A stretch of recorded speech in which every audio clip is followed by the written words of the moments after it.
So I guess I'll talk about a few things today. We'll start with just a discussion of what is security, just to make sure we're all on the same wavelength, because it's a very broad area. There are things I'll talk about, things I won't talk about. And then what's peculiar about the EV application, what concerns would one have about security there? Who's that? Amazon Echo is talking back to us now? This is GPS? Okay, that's right. Some of the drivers for security and embedded vision, and then we'll talk about approaches to deal with it. Who here was in attendance at the adversarial data session?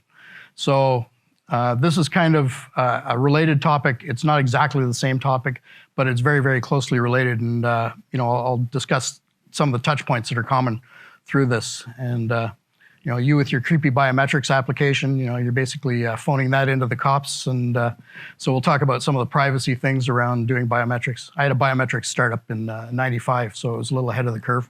But we weren't also doing weren't doing face recognition in real time, using surveillance video at that time. It was a much simpler, more modest kind of application.